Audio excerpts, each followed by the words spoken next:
लेकिन क्या आपको नहीं लगता कि इस तरह से अगर आप आरक्षण कर या तमाम तरीकों की रेवड़ियां बांट रहे हैं तो इसका एक ही मकसद जाता है और एक ही मैसेज जाता है, सरकार किसी भी कीमत पर लोगों को अपने साथ जोड़े रखना चाहती है और उसका मतलब चाहे कुछ भी हो, चाहे वो खिलवाड़ करना क्यों ना हो लोगों के सेंटिमेंट्स के साथ।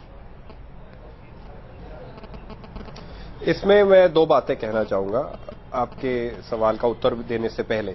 जो उदित जी से आपने सवाल पूछा कि ये हमेशा एक राजनीति के लिए आरक्षण दिया जाता है, नहीं। उसका उदाहरण देना चाहूंगा। आप विश्वकर्मा एक जाति है जो महाराष्ट्र में ओबीसी कैटेगरी में नहीं है, बिहार में ओबीसी कैटेगरी में है। कुर्मी और कुंभी है जो गुजरात में नहीं है पर राजस्थान में है। तो जो सोशो इकोनॉमिक फैक्टर है उसको देख के ही ये निर्णय लिए जाते हैं। अगर राजनीति करनी होती तो जाट सिर्फ 9 राज्यों में नहीं है, अनेक कई राज्यों में है। हिंसा हुई, जाट आपसे नाराज थे, 25 सीटें उत्तर प्रदेश की प्रभावित कर सकते हैं, इसीलिए ये फैसला लिया गया है।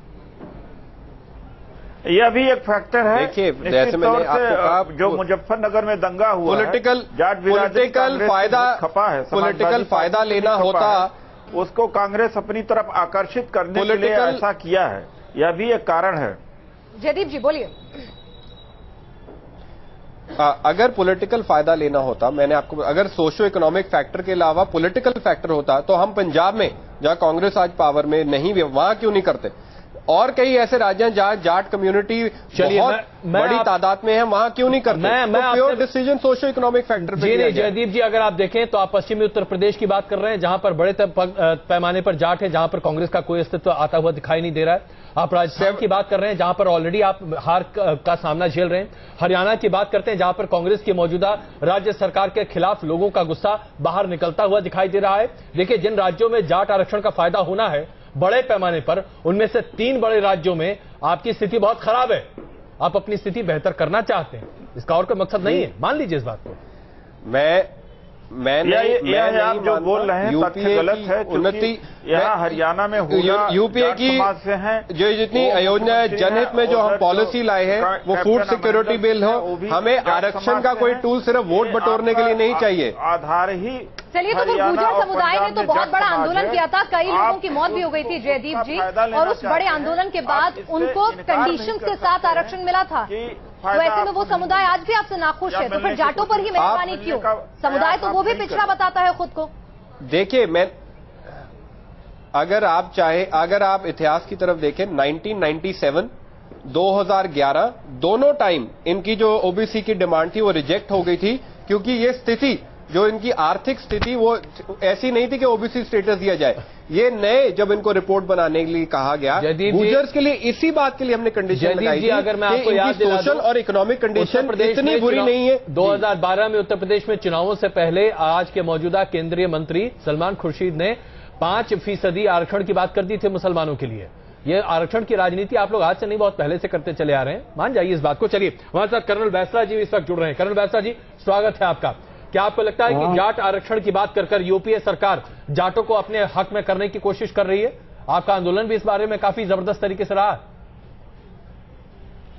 कि मेरा कहना तो यह है कि आरक्षण नीड बेस्ड होना चाहिए। It should only be given to needy.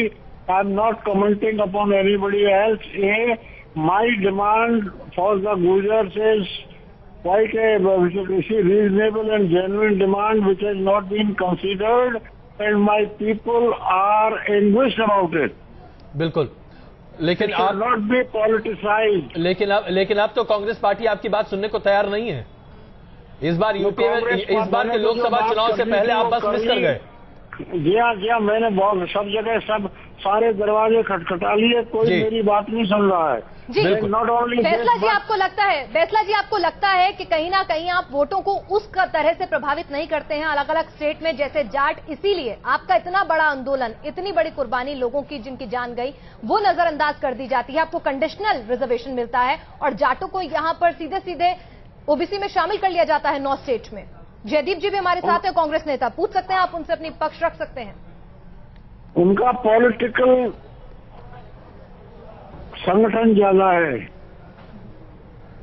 चलिए, आइए इस बीच एक छोटी सी रिपोर्ट भी आपके सामने पेश कर देते हैं कि दरअसल जाट को आरक्षण देने की बात केंद्र सरकार ने आखिरकार क्यों सोची, किस तरीके से वोटों में तब्दील हो सकता है ये पूरा का पूरा मसला है, और जाट आरक्षण को किस तरीके से यूपीए सरकार अपने हक में अपने लिए इस्तेमाल करने की बात सोच रही है। आइए एक छोटी सी रिपोर्ट दिखाते हैं, चर्चा उसके बाद करते हैं। जाटों को आरक्षण देने की वजह के पीछे सरकार जो भी दलील दे, लेकिन चुनावी मायनों में देखा जाए तो ये सीधा वोट बैंक से जुड़ा मुद्दा लगता है। वोट बैंक के लिहाज से देखा जाए तो देश के 13 राज्यों में 132 लोकसभा सीटों पर जाट वोटरों की मौजूदगी है। 65 सीटों पर जाट मतदाता असरदार साबित होते हैं। 28 लोकसभा सीटों पर जाट मतदाता निर्णायक स्थिति में बताए जाते हैं। ये आंकड़े बताने के लिए काफी हैं कि जाट समुदाय सियासी तौर पर अहमियत रखता है। अगर राज्यों के हिसाब से देखा जाए तो सबसे ज्यादा हरियाणा में जाट मतदाताओं का वर्चस्व है। सूबे में तकरीबन 25% जाट मतदाता हैं और हरियाणा की 10 में से 8 लोकसभा सीटों पर जाट मतदाता निर्णायक साबित होते हैं। दूसरा नंबर राजस्थान का है, जिसमें करीब 14% जाट वोटर्स हैं। उत्तर पश्चिम राजस्थान की 8 लोकसभा सीटों पर जाट वोटर्स निर्णायक हैं। तीसरा नंबर राजधानी दिल्ली का आता है, जहां 8 से 10% मतदाता जाट समुदाय से हैं। दिल्ली की 7 में से 3 लोकसभा सीटों पर जाट वोटर्स का प्रभाव है। आबादी के लिहाज से दिल्ली में 364 गांव में से 225 गांव में जाट बहुल आबादी रहती है। उत्तर प्रदेश की बात करें तो पश्चिमी उत्तर प्रदेश में जाटों का खासा असर है। राज्य में जाट मतदाताओं की संख्या करीब 5% है, जो 25 सीटों पर असर रखते हैं। पश्चिम यूपी में जाटों का वोट प्रतिशत 17% के करीब है।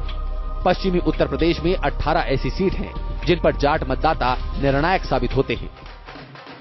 शायद इन्हीं समीकरणों को देखकर सरकार को इस वोट बैंक की याद आई और आरक्षण के जरिए सरकार ने इस वोट बैंक को लुभाने की कोशिश भी की। Team news nation. चलिए, सरकार कह रही है आरक्षण वोट के लिए नहीं कर रही है, बल्कि वो लाभ पहुंचाने के लिए कर रही है। जयदीप जी, एक मुद्दा ये भी था 2004 के आपके मैनिफेस्टो में भी था कि प्राइवेट नौकरियां जो होंगी उसमें भी SC/ST क्लास को आप रिजर्वेशन दिलाएंगे। मैनिफेस्टो में आपने वादा भी किया था। उसके बाद 2012 में कुमारी शैलजा ने भी सदन के भीतर उस मुद्दे को उठाया था कि प्राइवेट कंपनियों में, क्योंकि प्राइवेट कंपनियां बढ़ती जा रही हैं, तो SC रिजर्वेशन होना चाहिए उस दिशा में, क्योंकि शायद सबसे पिछड़ा हुआ तबका तो यही है। उस दिशा में आप काम क्यों नहीं कर पाए?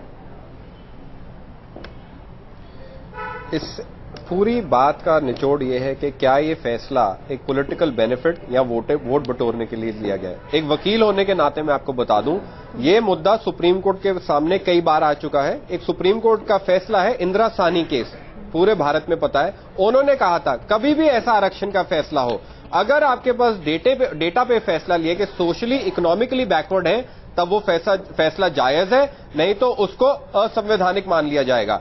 मैं आज सबके सामने कहता हूं, ये फैसला नेशनल कमीशन बैकवर्ड जो कमीशन है हमारी, उसने इसी 2 फैक्टर्स पे दिया है। आपके फैसले पर सवाल नहीं, मैंने कहा कि लाभ पहुंचाने के लिए SC/ST वो ज्यादा बड़ा शायद पिछड़ा हुआ तबका है। सोशली भी देखें, इकोनॉमिकली भी देखें। उदित जी शायद मेरी बात से सहमत होंगे। आप अगर SC/ST के लिए हमारी योजनाओं को देखिए, चाहे उनके लिए जॉब अपॉर्चुनिटीज, चाहे उनके लिए प्राइमरी स्कूल्स फैसिलिटीज, सिर्फ कई ऐसी योजनाएं हैं जिससे उनको ऐसा जो अभी आयोग की दुहाई दे रहे हैं।